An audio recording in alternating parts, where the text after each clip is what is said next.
for next week. And then also, I already coordinate na with Ma'am Valerie para madagdagan kung ano yung ipapagawa for laboratory.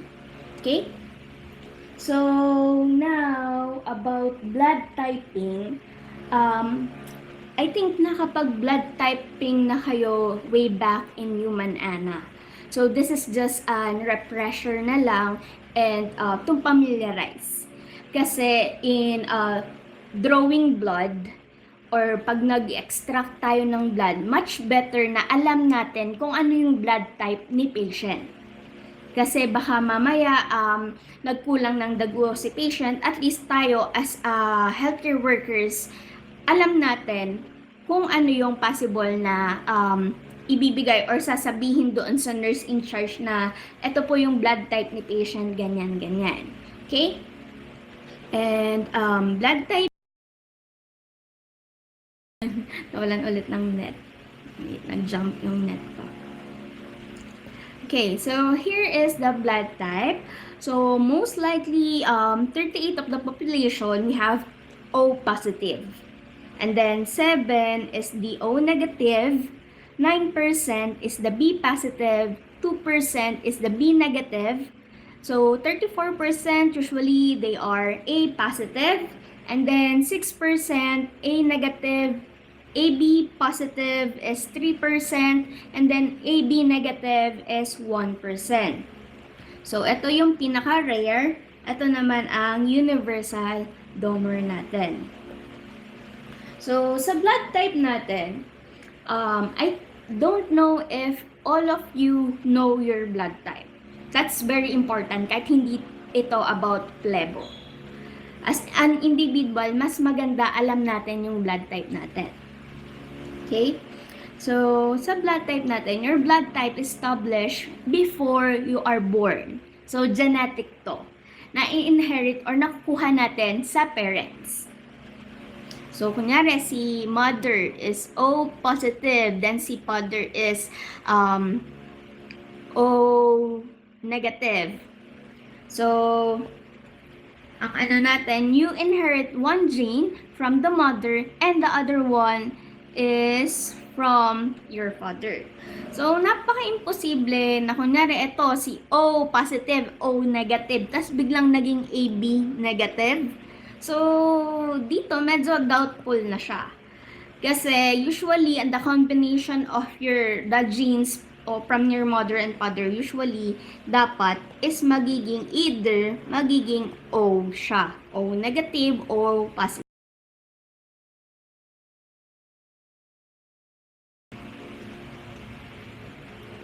Okay, so, sorry, nawalan ulit ng net. So, either, kunyari, naging B negative to. And ito, may possibility na maging B negative yung offspring or maging B positive. Kasi positive yung isa, negative yung isa. Pero kung magiging AB to, parang napakaliit or parang sabihin na natin 0.1% yung chance. Kasi, very doubtful na magkakaroon ng AB dito sa dalawang to. Okay? So, these genes determine your blood type by causing proteins. So, that proteins is called agglutinogens. So, to exist on the surface of all your red blood. Sorry, tumatalon yung internet ko na naman.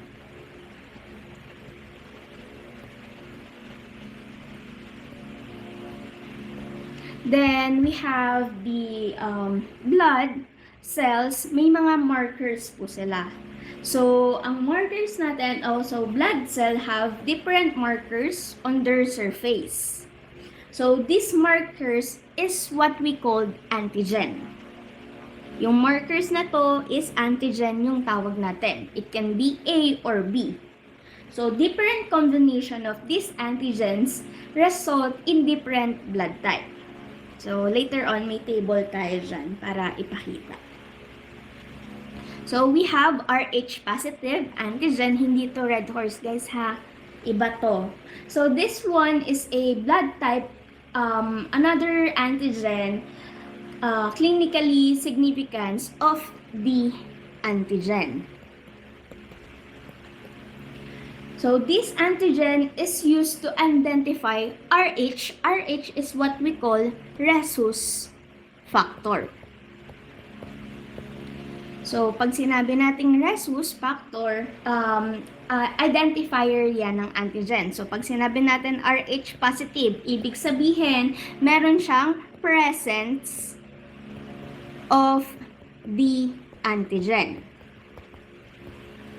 While pag sinabi naman natin RH negative, from here, lack of the antigen. So, blood types along with antigens on the surface, kasama siya sa red blood cell. So, the body contains antibodies. So, yung antibodies na yon nagde-dissolve sa blood natin. So, yung mga antibodies na yon nagbabind doon sa foreign blood natin, nagkakos ng blood na magkaroon ng clump together. So, may mga antibodies na ina-attack yung foreign blood types. Kasi diba, ang antibodies natin para siyang, sabihin natin, defense mechanism ng katawan natin. Kaya siya nag-a-attack ng foreign blood type doon sa nakapasok sa katawan natin. Para siyang white blood cell. Kasi antibodies. So, may mga type tayo. Meron siyang type A, antibodies, and type B, antibodies. So, here, some blood types are normally A, B, O, and AB. So, AB blood is a codominant trait, and then both A blood and the B blood need to be dominant in order to make a combination of codominant blood, which is AB. So, ito ang ano natin. Kailangan ang sabi dyan, both A and B blood. Kailangan nilang maging dominant para magkaroon sila ng combination ng AB. Ay, hindi na kumulay. Okay? So, ito, here, you can see, itong mga to, yan yung markers natin. Diba? Markers of the blood is equivalent to the antigen. So, pag group A or blood type A, so red blood cell A, may antibody sila. Dalawa yung type natin ng antibodies, isang anti-A, isang anti-B. So, pag si group A, meron siyang anti-B. And then, may marker siya na A, antigen A. While si B, kabaliktaran, anti-A, pero ang marker niya is si B, antigen B. While si AB, wala po siyang antibodies, kaya yung mga possible, yung mga AB, sabihin na natin medyo sakitin sila. And then, meron silang both antigens na A and B. While si group O, medyo mataas yung immune system nila kasi both possible, they have the both type ng antibodies, which is anti-A and anti-B, but wala po silang marker. So, ayan yung general ano lang natin for the blood type. So, here, so blood transfusion. So, I'm not quite sure if all of you have experience na makapag-donate ng blood. Kasi, dalawa yan. Pag nag-donate ka, it's either red blood cell or minsan plasma or yung kinukuha. So, pag plasma, medyo matagal po kinukuha. But in normal, pag red blood cell, most likely 450 ml ang kinukuha po sa atin. Siyempre, pag nag-more than 450, possible, ano na yon, mag-loss of blood na yon. Kaya, minimum lang kasi it is the capacity of the body para mawala sa katawan natin para makapag-regenerate ng tama. Okay? So, ito, dalawa to. Ito, red blood cell. This one is centrifuge blood. So, sa blood transfusion natin, makikita nyo here na only red blood cell lang ang tina-transferred into the blood transfusion.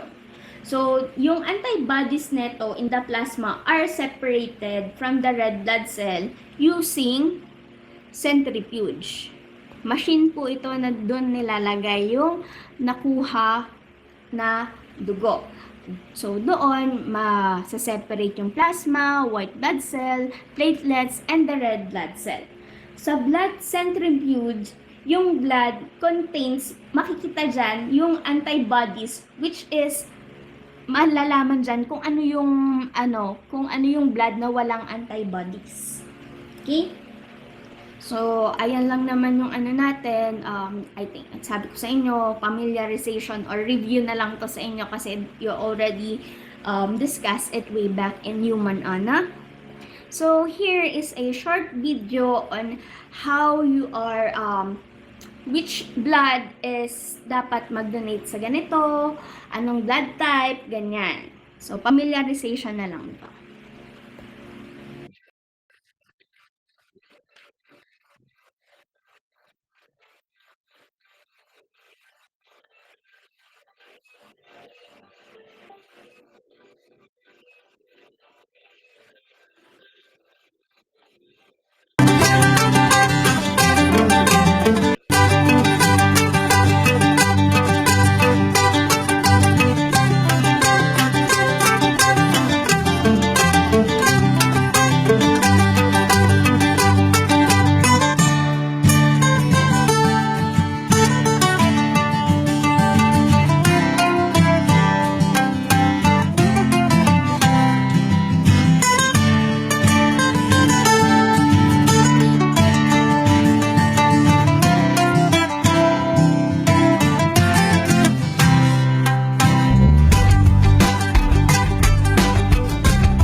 So, ayun, simple video lang yun, but it takes a lot of meaning for that. So, makikita naman doon which is the universal donor at saka sino ang universal recipient.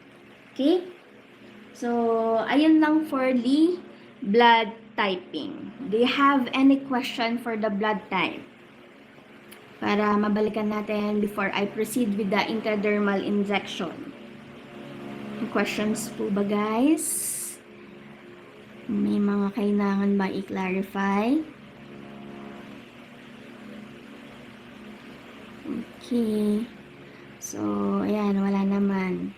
Okay? So, if ever naman, if may mga questions kayo, you can ask me naman. And also, blood type or masa-search nyo naman online para naka-detailed yung tag dito yung sa video. Okay? Parang which which blood type is used for donating na ganito, ganyan. Okay? So, ito naman for intradermal injection. So, I'm not quite sure if all of you experience na nakapag-allergic test. So, ang naman natin dito, I also asked Ma'am Valerie to have this for your laboratory for you guys to experience. And eto, take note, hindi ko masasabi na hindi masakit kasi magkakaiba kayo ng or tayo ng pain tolerance. Kasi merong mababa ang pain tolerance, may mataas ang pain tolerance. Okay? Kasi from the word injection, baka mamaya yung iba natakot sa karayom, nag-overthink na agad. So, ayun, pag naman natin is magdedepende pa rin po sa inyo kung how you cope up with that. Kasi pa rin to, may needle pa rin na ginagamit. So, intradermal, from the word intra, nasa lang tayo, sa may skin lang tayo dito. Hindi po tayo magto-true and true hanggang sa subcutaneous, hindi po tayo muscles. Okay? Administer into dermis just below the epidermis. Dito lang po. Okay? If you do sometimes nung bata kayo is yung karayom, tas tinutusok nyo yung balat nyo. I'm not quite sure if you done that before. So, ayun, parang ganon yung possible na mangyari na parang hindi po magto-true and true or hindi malalim yung tusok natin dito. So, here, roots have longest absorption time of the parenteral roots. For this reason, yung intradermal injection are used for sensitivity test. So, sensitivity test such as, ang inaano natin dito, tuberculin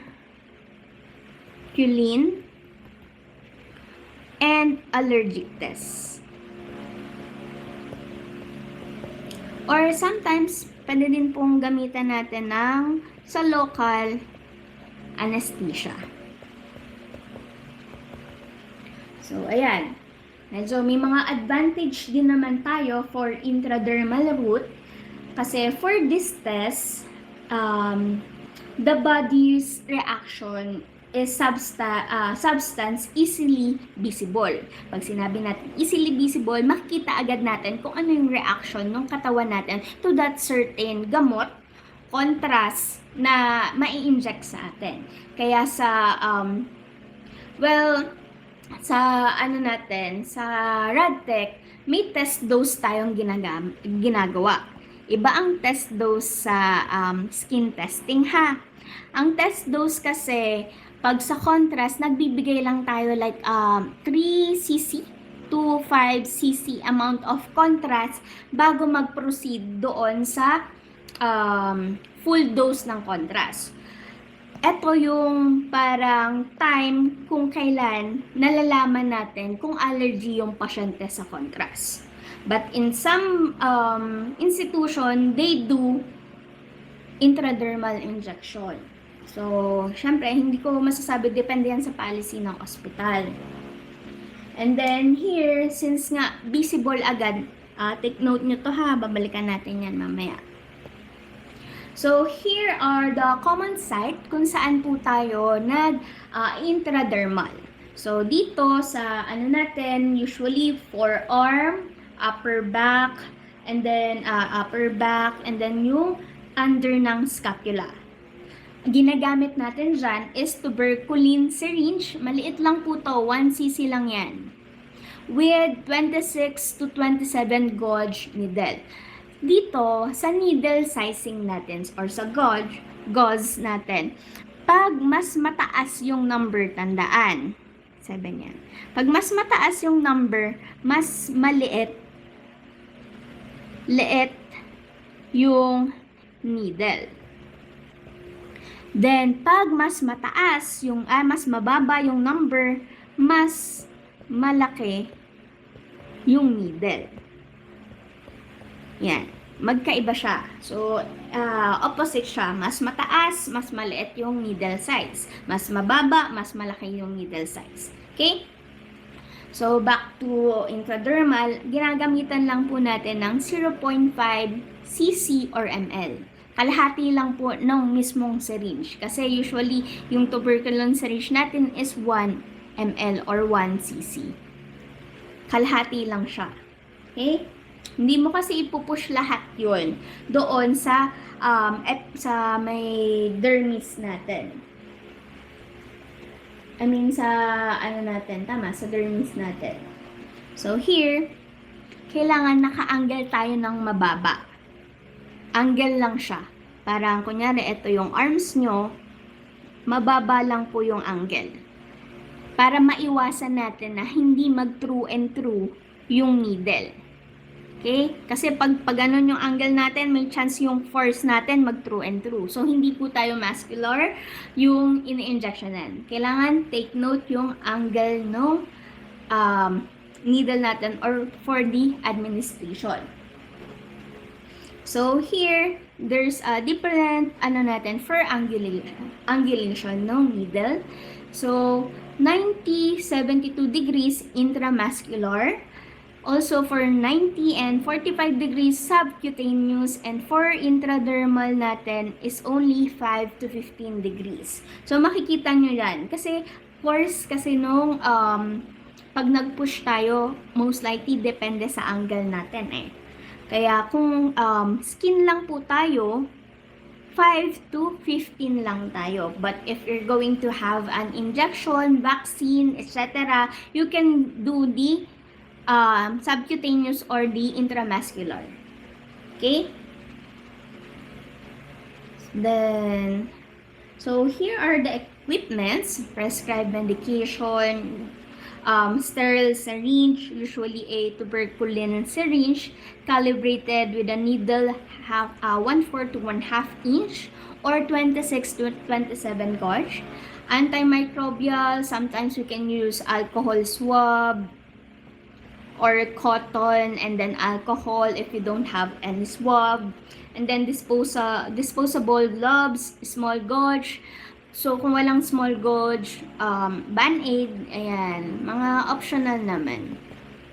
Then, Macintosh, paper bag, or kidney basin, kung saan natin ilalagay yung mga equipments natin or materials. Kasi better to do this, kailangan naka-ready yung mga gamit nyo before you do the procedure. Okay?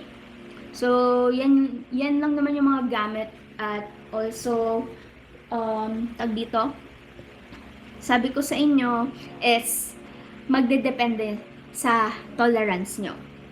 May ibang nagsasabing masakit kasi nga may iba naman sinasabing hindi.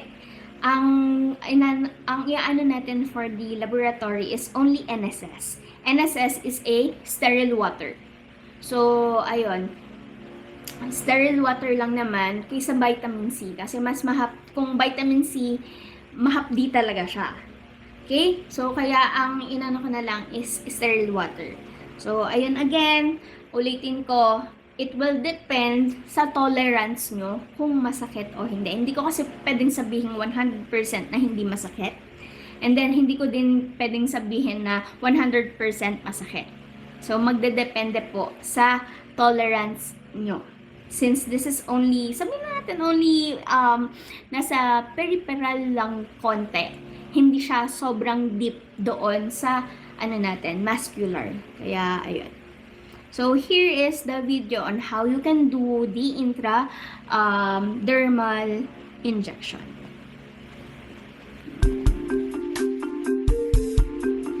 We're back with another session of how-tos with SJVC. This is a clinical medical assisting instructor, Mrs. Torres, and these are two of her students, Jessica and Maria. I pass out with needles, so instead of being helpful, I'm going to let Mrs. Torres and her students show you injections. So today the first injection we're going to be giving is an intradermal test, an ID. Okay. So the first thing I'm going to do is clean the area. I'm going to pull the skin tight. I'm going to insert the needle at a 10-degree angle. I'm going to slowly push in, administer the medication. And it's gonna become a wheel. When she's administered her full amount of medication, she'll slowly take the needle out, put the safety on, and dispose of her needle.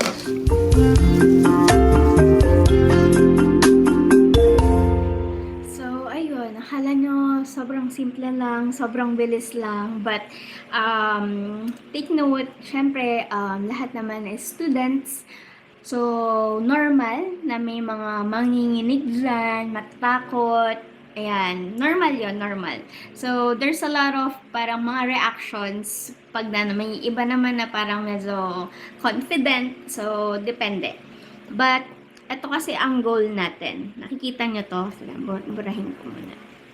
So, ayan, ang goal natin is magkaroon tayo ng wheels.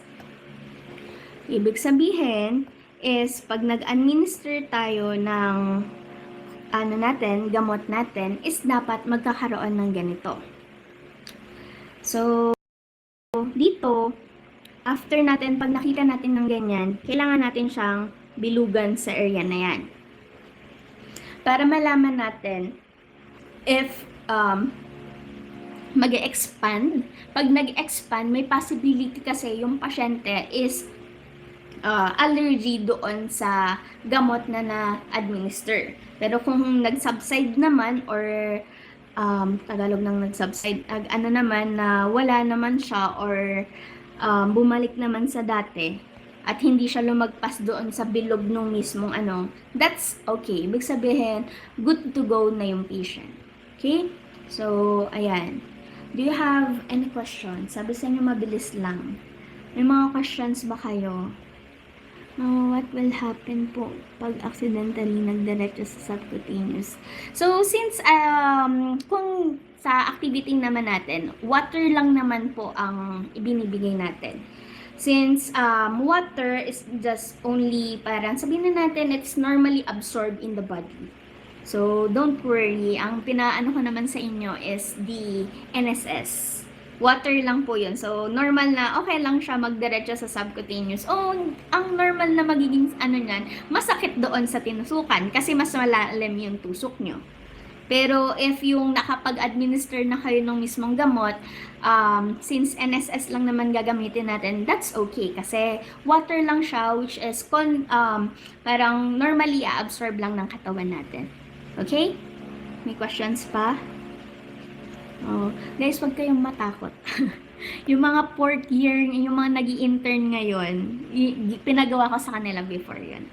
Pwede po ba ano po yung normal position ng mismong needle? Wait lang. May picture ba tayo? Ganito. Di ba parang yung needle pa ganyan? Wait. Yung may ganyan. So, yung may patusok, dapat nakaharap sa inyo. Okay? Yung patusok, yung parang may butas, dapat nakaharap sa inyo. Okay? Hindi nakataob. Dapat sa inyo, nakaharap. Tapos, pag naka-angle kayo, since intradermal, make it sure na mababa lang po yung angle nung needle natin. Okay? Sino po meron po yung pointed? Yung pointed, ito yung parang patusok. Dito kasi lalabas yung mismong, yung parang, pag ito yung kinuha nating gamot or NSS, dun dadaan. Kasi pag aspirate po is, the term aspiration is, ito yung pagkuha ng gamot or liquid doon sa syringe. Pag-transfer ng gamot, na fluid doon sa syringe. Aspirate kasi yung tawag doon. So, pag nag-aspirate kayo ng NSS, dapat nandun yung yung needle, pag magtutuso kayo, hindi po pataob. Wait lang. If ever magsasend na lang ako sa inyo ng picture, hanap ako online para mas ma-imagine, makita nyo. May natakot agad. So, don't worry, siya, parang sabihin natin, it is for you guys to experience din kung ano yung possible na experience ng patient. Don't worry, kaya hindi ko masasabing super sakit. Hindi ko din masabi na super hindi masakit. Magdedepende sa inyo. Okay? Kasi, normal pa rin naman yung mga 4th year ngayon. Okay? Na-try nila yun sa akin before nung Parma Benico sila. Nagganyan kami. So, ayan. Normal na natatakot talaga. Lalo na if mga takot sa needle. But, once na nagawa nyo, parang achievement. Ganon, parang nag-enjoy din kasi yung mga interns ngayon na na-experience nila yung ganon. So, we will guide you naman ni Ma'am Bal. We will guide you throughout the activity. So, sisilip ako sa inyo bukas. Aanahin ko muna yung sa blood smear. So, magsasabi na ako sa inyo na sa blood smear, ang tagal ko na kasing hindi nagagawa. So, may mga tendency na medyo hindi ko siya 100% 100% na perfect yung magagawa ko by tomorrow. But, blood smear kasi is for you guys to experience how to assist a biopsy procedure. Okay? Tapos, ito naman, sa intradermal naman, ito naman is how to know if the patient is allergic to a contrast or what. But depende yun sa protocol ng patient, ng hospital. Merong intradermal, merong nagpapa test dose lang. Okay? Ayan. Huwag kayong matakot. Gagabayan namin kayo ni Mambal. Don't worry. Okay, may mga tanong pa po kayo? Questions? May mga tanong pa ba, guys? Sige na, sabihin nyo na ako may mga tanong pa kayo. If wala na that's it for my discussion for now. Again, next week po, quiz kayo for the 3 topics. Okay? May mga questions pa ba? Ma'am, tama po ba yung nag-sweep ng needle na nakapasok? Ba't di may nagsisweep? Ba't di may na nagsisweep? Like, gumagalaw? Kasi may kumuha sa akin ng dugo last time, ganun. Parang nagpi-fishing sa loob. Tama ba? Parang, wala kasi akong parang nagpi-fishing sa loob kasi, yes, fishing kasi yung tawag doon. So, that's the last resort na magagawa once na na-insert na yung needle. Kasi, if you pull out the needle, it's already contaminated. So, may mga possible na nagganon kasi baka mamaya, pagpasok ng needle sa inyo is medyo umiwas yung vein. May mga ganong times kasi na umiiwas. Kumbaga, hindi agad na diretsyo. So, pag ganon, well, hindi ko kasi masasabing hindi pwede yon kasi sometimes that's ginagawa siya for last resort. Para kasi hindi din masayang yung needle kasi pag na-pull out na yon, bagong needle ulit. And then pag na-pull out kasi yon, may tendency magdudugo na kasi yon. So, parang hindi ka na pwedeng tumusok sa side na yon. Okay? Ano pa? May mga tanong pa ba kayo?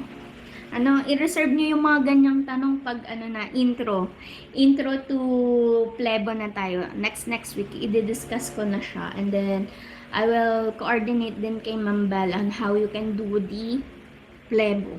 So, yun. Okay? Anything else, guys? Do you still have any questions? Clarifications? Lakas ng loob na charot. Ano pa ba? May mga questions pa kayo? Ano pa ba?